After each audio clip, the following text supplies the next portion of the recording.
अस्सलाम वालेकुम। मैं सैयद शफात अहमद आज एक नई वीडियो के साथ आपकी खिदमत में हाजिर हूँ। हमें लोगों के साथ कैसे गुफ्तगू करनी चाहिए। फ़र्ज़ करें आपके पास एक मेहमान आता है, वो कोई चीज़ भूल जाता है आपके पास, कोई भी चीज़ भूल गया, कोई अपना शॉपर भूल गया, वो थोड़ा सा आगे बाहर जाता है, आप देखते हैं कि इस मेहमान की कोई चीज़ मेरे पास रह गई, वो चीज़ उस शख्स के पास लेकर जाते हैं, बड़े अदब व एहतराम से कहते हैं कि जनाब, अंकल, भाई, सर, कुछ भी कहते हैं कि आप ये चीज़ भूल गए हैं तो ये ले जाइए। वो बड़े अदब से एहतराम से आपका शुक्रिया अदा करता है और वो मेहमान चला जाता है।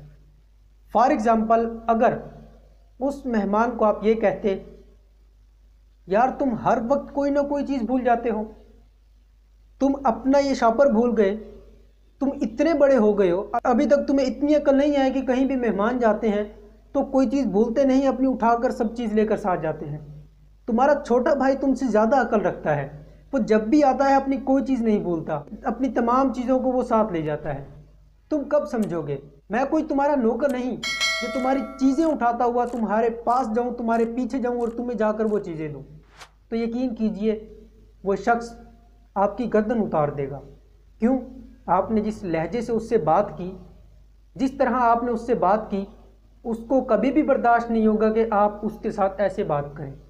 तो आप जब भी किसी शख्स से मिले, किसी दोस्त से मिले, बच्चों से मिले, किसी से भी मिले, रोज़ाना आप बहुत से लोगों से मिलते हैं, तो जब भी आप किसी से भी मिले तो आप ऐसे मिलें कि जैसे वो शख्स मेरा मेहमान है।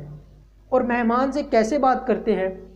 अदब व एहतराम से बात करते हैं, उसका ख्याल रखते हैं, उससे पानी पूछते हैं, उससे चाय पूछते हैं। इसी तरह उस शख्स से भी उस मेहमान की तरह बर्ताव रखें तो देखिएगा आपका इखलाक कैसे बेहतर होता है, आपकी मुआशरे में कैसे इज़्ज़त होती है, आप एक अच्छे किरदार वाले इंसान बनेंगे, आपको लगेगा कि आप पढ़े लिखे इंसान हैं। तो इस तरह से आप अपना इखलाक भी बेहतर कर सकते हैं, अपना रवैया बेहतर कर सकते हैं, अपने आप को बेहतर कर सकते हैं। इसी के साथ इजाज़त चाहूँगा। Thank you. अल्लाह हाफ़िज़।